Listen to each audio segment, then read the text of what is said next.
This feels like a true continuation of last week's video into this one because I literally just finished filming it and then I was like, let's just start a new project, yeah? I mean, I did have lunch first. Yarn art. That is the only title I have for this project, and it feels like a terrible title because there are so many forms of art that utilize yarn. A knitted sweater could be called yarn art, but that is not what we're doing today. I want to try this style of yarn art. You coil yarn, or I guess you could use cord as well, onto a flat surface and glue it down to create images, or I guess just abstract designs, whatever personally floats your boat. A lot of people do this art style. I've seen it via reels every now and then, which is why I wanted to try it. But my favorite artist that I've found who does this is, oh god, I apologize in advance for this pronunciation, psychedelic art. I believe they're from Kazakhstan, and oh my goodness, they just do such gorgeous murals in this yarn style, like so detailed, so bright, really big. Some of them, they do quite big pieces. Go check them out if you want to see some really cool yarn art. Keep watching if you want to see some beginner level yarn art. I do not expect to get anywhere close to that good today, especially because I'm not exactly great with like image construction. The terminology I'm gonna use to lump in like drawing, painting, anything that's supposed to look like something real, not my strong suit. We might be going pretty abstract. Love a new art form though. I'm excited to try this one, and if anyone knows if this specific style of art has an actual official name, please do let me know. Everywhere that I saw it, people were just calling it yarn art. Sometimes all you got is the broad term. Bring on the yarn. I do appreciate any opportunity to do a project or an art form that utilizes yarn. Hello! Oh, thank you. Are we here for a visit? Oh, burpees. Pat, pat, pat. Anyway, I have quite a collection of yarn for some reason because of various yarn projects I've done in the past. So I do like an opportunity to use it. I'm definitely not gonna be buying any for this. There's more. And I do think using a variety of yarn types or like thicknesses and everything is really a fun idea for something like this. I don't know. On the one hand, if you used all exactly the same size, so it was like perfectly smooth and level on the surface, that could look really cool. I think especially if you're doing like an image, anything with details. But if you're going more abstract, a lot of various sizes and weights and stuff, and like twists, textures, that could look really cool too. Oh, squish. One thing I would love to use, I got this as a free sample at H&H at the Creator Summit. A lot of the brands were giving us free samples of stuff. This is from Bad Sheep Yarn. I chose this one because, like, stunning. The colors are just incredible. So this feels like a really good project to use this because you'd really get to see all of the variation in the color. I'm kind of thinking a sky with this. Like, it's not something that I would normally look at and go, oh, sunset colors, but I think it could be a really cool, like, abstract sky, right? Maybe I should do like a mountain, one of those good old like mountain with sun and water at the bottom. That feels like a simple way to start. But let's assume I'm using this one and then I'm just gonna pull some colors that could potentially go with it well. I think this green is too bright. I don't think I need white for anything. I'm gonna grab yellow in case I wanna do like a sun thing. Ooh, I do have this whole bag of sort of short pieces. So this could also be a good project to use these up because a lot of times you're not covering that big of an area. Maybe I should just try to use those. Well, there's not a huge range of colors in here. I'll try to use some of these. Oh, I could finally use some of this velvet yarn, or whatever this is. Yeah, velvet yarn. I got this for my moss rug, and then quickly discovered you should not use it for that. All the velvety stuff will come off the end of the yarn if you like pull on it or anything, and of course with latch hook, you're using a bunch of tiny pieces. So like latch hook, rug tufting, anything like that. Wouldn't recommend trying to use velvet yarn, but for this, ooh, and it actually, like the rich color does look really good with this one. I like that. That would feel really cool too. It'd be like a tactile delight. Maybe this as like blue if I want to do some water. What color would the mountains be? Because I don't necessarily want to put like gray or brown in this. That seems kind of boring. I really like this color scheme together, so I'm gonna start with that, and we will go from there. Had to switch back to glasses, because if I wear contacts for more than a few hours, I get a headache. Not while I'm wearing them, but inevitably that night. It's a joy. Okay, so I have several of these that actually came with the UV printer. Wahoo! Perfect backing for this. I think you could also just do it on like a piece of cardboard, quite honestly. A canvas would definitely work, like one of the pre-stretched canvases that you can buy, and you can find a lot of those at creative reuse stores and stuff, because it could even already be painted on. That wouldn't matter, because you're just gonna, you cover the whole surface, you know? And because you cover the whole surface, I think I can just draw my design on with Sharpie. Pencil and then Sharpie, because if there's too much Sharpie and I mess up and I redraw stuff, it'll be confusing. But yeah, I think if I do like mountains with like the sun coming up, and then this is all sky, so that would all be this.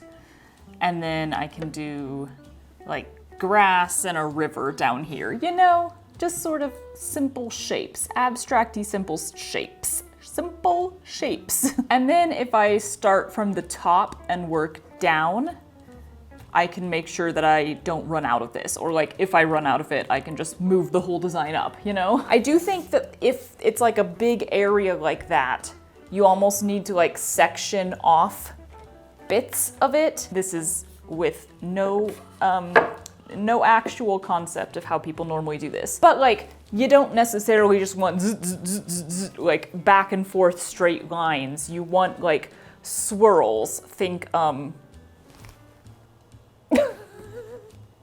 Starry Night? Oh my god, I just combined two paintings in my head. I was like, the Scream, the creepy Scream guy. But I was thinking Starry Night. Think Starry Night, like you want the swirly kind of look. I'm just fully winging it here. Also, the door is open, so hopefully it's not too loud, but it's been delightful weather, which is insane.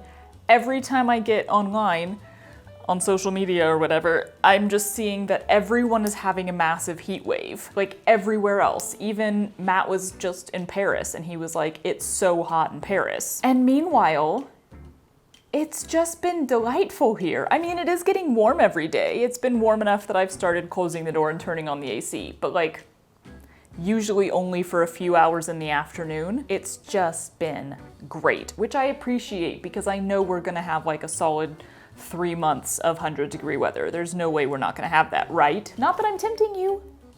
You could give us a beautiful summer.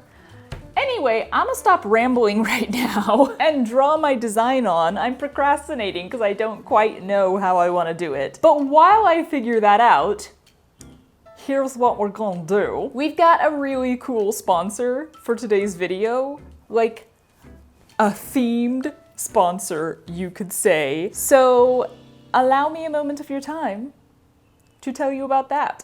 Do you remember when I took a rug tufting class and then bemoaned how I absolutely loved it, but I couldn't allow myself to get all into rug tufting because the setup is just too big and too expensive, etc., etc., etc. Well, we have a very fun sponsor for today's video, a product I was genuinely so excited to try out, so we're gonna give them a little bit of a longer segment than normal just so I can show you all the details. It's Claw Lab. If you haven't heard of Claw Lab, allow me to explain. They have created an at-home rug tufting setup that is more affordable and storable than anything I've seen yet. First up, we've got the frame. It's just big enough for a doormat-sized rug and plenty big enough for wall hangings, mirror frames, mug rugs, and more. Instead of a few pieces of wood screwed together with those sharp tacks sticking out to hold the fabric, we have a sturdy metal frame that tensions the fabric on all four sides with knobs and springboards that you can continue adjusting easily as you work. The frame was really easy to put together thanks to their thorough instruction manuals. They even have an online wiki page in case you ever lose the paper version. And the whole thing attaches to the edge of a table. This is super helpful because you put a lot of pressure on the fabric while you're rug tufting. So you want a frame that's steady and secure and not constantly sliding away from you or about to fall over. Then there's the tufting gun itself. It's super light and easy to hold onto and also pretty quiet, which is always nice.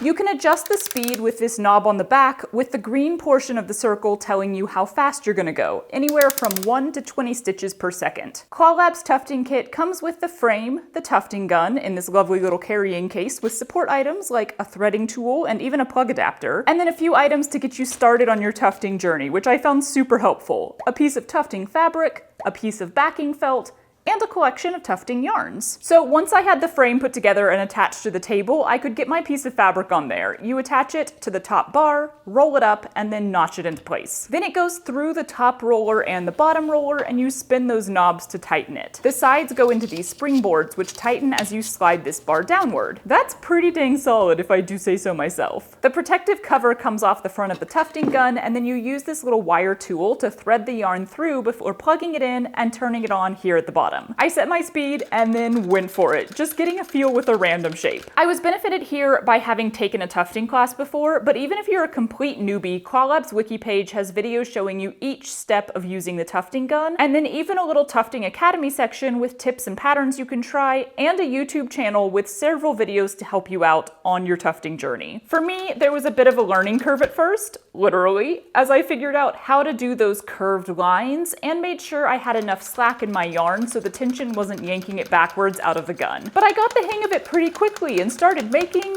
an egg. For some reason. I don't know, a fried egg mug rug just seemed like fun. It's really nice to have this here at home in my living room where I can just play around on my own time, try things, be creative, mess up, try again. The tufting gun is so light in the hand that I can do this for a really long time before my arm starts getting tired or sore. I also appreciate that the frame is big enough to hold a lot of smaller projects at one time, so you're not having to waste as much of the backing fabric, and you can just sit down and make like 10 or 12 mug rugs all in one go. Or, you know, whatever these things are. I'm so excited to have tufting as an option for future projects now, right from the comfort of my own home, and I cannot wait to experiment even further with Claw Lab's frame and tufting gun. I've got ideas, I've got projects.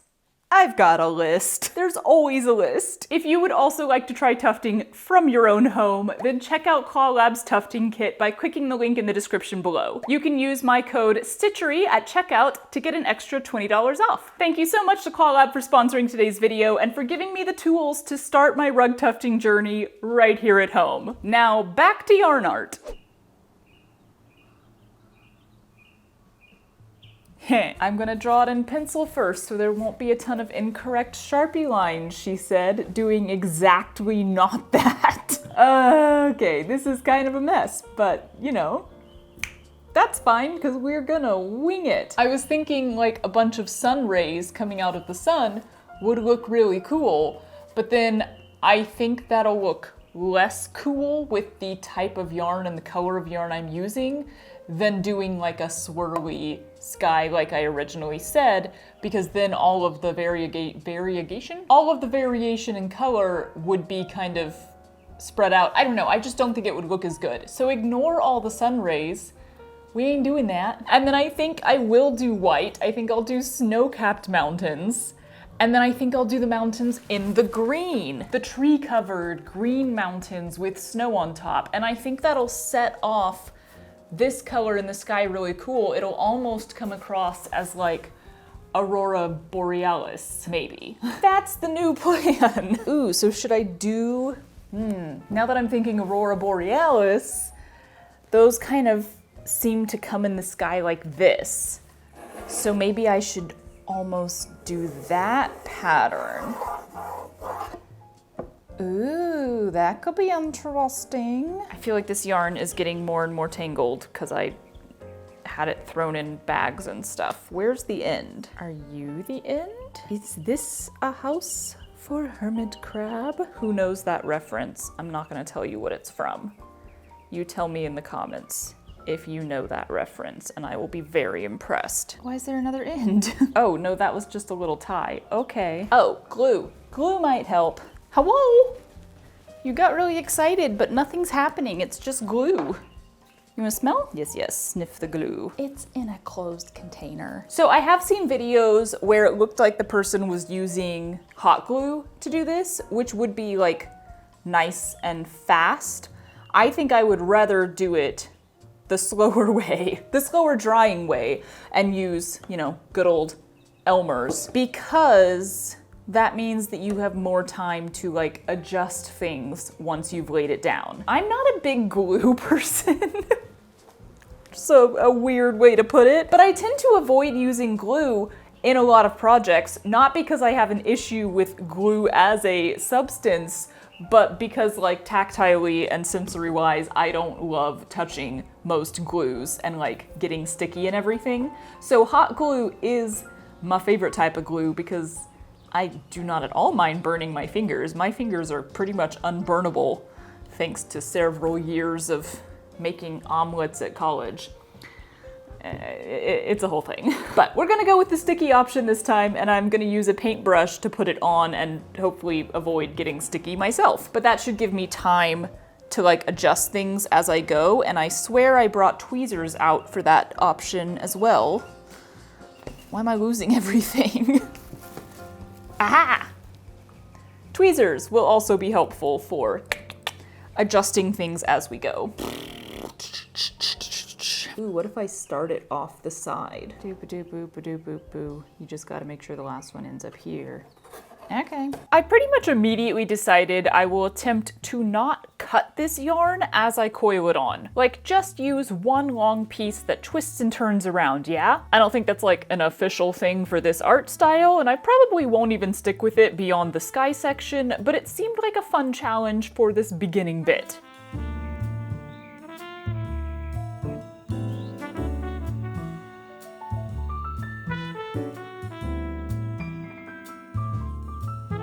At first, I was laying down way too big of glue sections at one time, so they were getting too dry before I got the yarn to them. But then I started being really stingy with the glue and putting down a very thin layer. I don't know why. I have plenty of glue and it wasn't helpful. My tip here is use lots of glue, but try to only cover the area of like 2 to 4 rows of yarn at a time. The U-turn is the area that you have to pay extra attention to, of course, because they want to loop and leave a little hole in the center, but we want a tight turn with no gap as much as possible. So you do have to hold those together for a tiny bit to make them stay and really pack the yarn in there if you don't want the backing to show at all. Everything started getting sticky right away. Goody. So then if you're holding down a piece of yarn, it sticks to your finger more than the board and refuses to leave as you pull away. I put a little bowl of water and a rag nearby to dip my fingers in now and then to clean off the glue, although I was also enjoying the nostalgic feeling of peeling the dried layer off quite a bit. That is quite addicting. Like every time I thought, oh, let me pause for a little bit now, go do some other stuff, I'd just find myself putting on more glue already, and then it was like, well, I put on glue, so now I must put down yarn, and then I had put down yarn, so I put down more glue. I don't know, it was just like hard to make yourself stop. I succeeded in doing all of this with one uncut piece of yarn, but you know, I had to stick in the lower half, and then I realized I did make myself a cut off section right here, so I'm gonna have to do this separately, but then I think I'll try to do the entire top half as one piece of yarn again. I made it into a massive tangle and just had to sit here and untangle the whole thing and then wind it back up. Hopefully this is enough to do the rest. This feels like about half of it. So I think I will just have enough. If I run out and have a tiny bit left, that will be very annoying because of course I didn't do what I said I would do, which was start from the top and work down so I could adjust where it ended. I have all these lovely ideas and then I just ignore them entirely. It looks really cool, especially with this yarn with all the different colors in there. It definitely has spread them all out. There's no place where a bunch of color ended up in one place. So yeah, it's dinner time, but I'm just gonna keep working on this. We'll see if I have anything more to say about it. Otherwise, the rest of this might just be montage.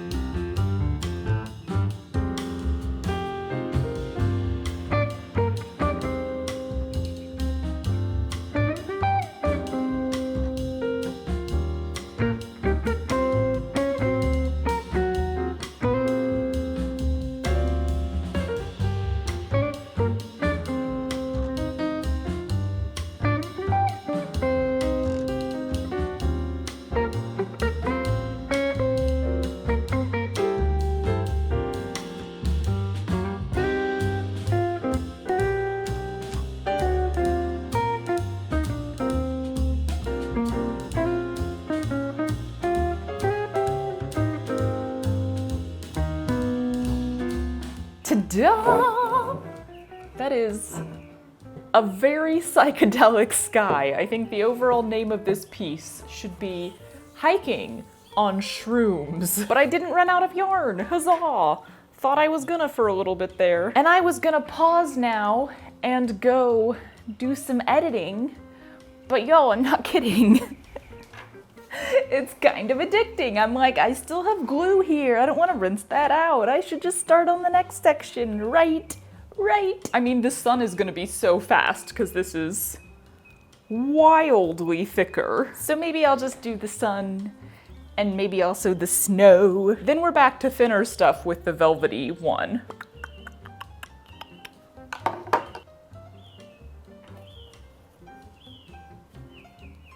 Oh yeah. Ooh, but see, I do want to make sure I'm still squishing this together because it's harder to tell right off the bat if there's like gaps in between. I think depending on what color of yarn you're doing, it could be a good idea to prep your backing just because there are still teeny tiny gaps. You can't really help it. So if you were doing like a darker piece, and you had the light wood underneath, you'd probably be able to see those little dots of the wood or like a white canvas shining through. So if you're using like all darker colors, I would recommend prepping your background by like painting it all black first, which is gonna make it hard to put a design on there. Well, I guess you could like draw it with a chalk pencil or something. Okay, yeah, that was like less than 5 minutes to get my little sun on there. So yeah, if you're wanting to do this craft with kids, or shall we say anyone with a shorter attention span, just use a bigger, thicker yarn like this. Use a variety of thicker yarns rather than the really thin stuff, and you'll cover area faster, and it's a lovely texture anyway. Like, that's already so fun because it's standing up off the board more. How long did I spend on that? 6 hours maybe? Let's do some snow. See, this is how it gets you. I'm gonna run out of glue while doing the snow. So then I'm gonna pour more glue in here so I can finish the snow. Then I'm gonna finish the snow and be like, oh, I still have glue. Let me just go ahead and do the next thing. And then 4 hours will pass and I will still be sitting here doing this, which is fine, because it's not like I have to go do anything else. Sometimes I just like to like break up a project with editing. I don't know, just to like vary up my morning. Okay. I'm gonna put just a little bit of glue in here. I do need to pause and go grocery shopping at some point. You know, I got real life stuff to do. Ridiculous. What is real life? Just do more crafts. I discovered that when using these larger yarns with the looser twist, it can be helpful to add twist to them as you go, like twist it a little bit tighter, especially when going around those U-turn bends. Otherwise, they can start to untwist a bit and then certain strands stick up more and the texture gets a little loose and floppy and it's not all, you know, uniform. Although maybe you prefer that. That's also fine.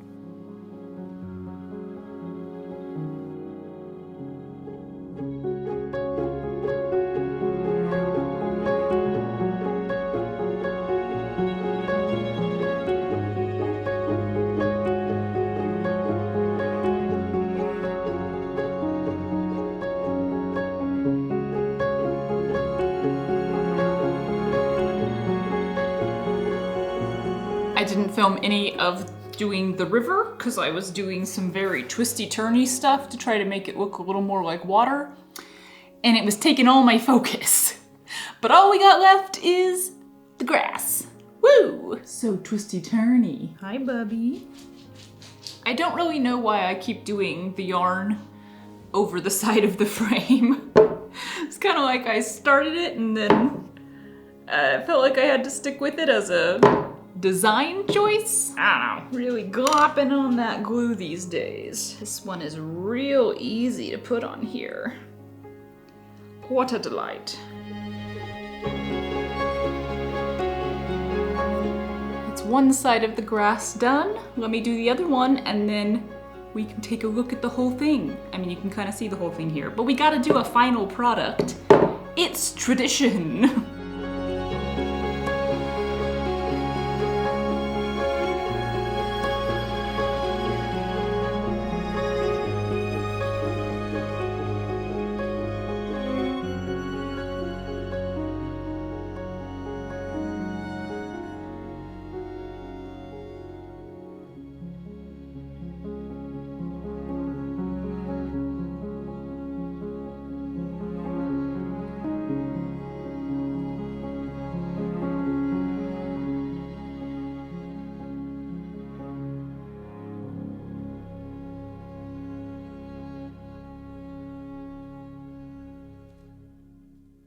Well, what do we think?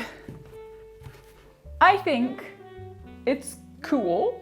It was really fun to make. I definitely would like to do it again. This yarn up here looks really awesome. Definitely psychedelic. I think that like for personal display of a finished piece, I would prefer something more abstract or even like geometric. So I think if I do this again, I'd prefer to like get a lot of different sizes and textures of yarn and not even do an image and just sit down and start like playing around with the coils and everything. Yeah, doing the stuff down here, the bigger stuff, was fun in kind of the same way that like macrame is fun, like it goes pretty fast and you can see the results pretty quickly. Doing the stuff up here was more like doing embroidery to me. It was very like trying to be precise and getting everything at just the right angle and closing up any holes. So yeah, if you have like a personal style of crafting, if you tend to prefer faster arts that are kind of quick to put together and give you that satisfaction of an end result pretty quickly, then you could do this. I would just suggest using bigger yarns. And if you like the sort of persnickety or methodological sort of slow arts that require focus, you could also do this, and I'd recommend using the small yarns and doing like intricate patterns. But like, it's a great art form either way, so I think this is something that a large variety of people could enjoy. Have you ever done this style of yarn art? Have you ever made anything like this? It would be a fun style to do for like a crafty get together with your friends or something. Like do something smaller. You could do like a picture frame. I think you could do it with kids or without kids. I think any age of people could enjoy this. So there we go. That's my review of this art type, I guess. Where should I hang it? I'm forever making things and then just like throwing them up in random rooms because this house has nails and picture hangers all over it from the previous family who lived here, And we've really only covered those up in the rooms that we've renovated. So like right here, there's 3 nails on the wall behind you, and one of them has a painting on it or a piece of embroidery on it. So yeah, I'm gonna go find a random place to hang this up. Thanks for joining me for this little exploration. That felt weird. I don't usually do outro kind of things, and so every time I do, I feel really weird doing it. But outro, thanks for joining me. Come back next week for something else. Bye! Hello, birds. Forgot I was filming. I don't know, there's a car going by. Ow! You just threw your ball at me? Ooh, sounded very southern there. The living daylights. I feel like there's yarn in my bra. Something is tickling me. Right here in the comfort of my home. We've moved into the land of wheezing.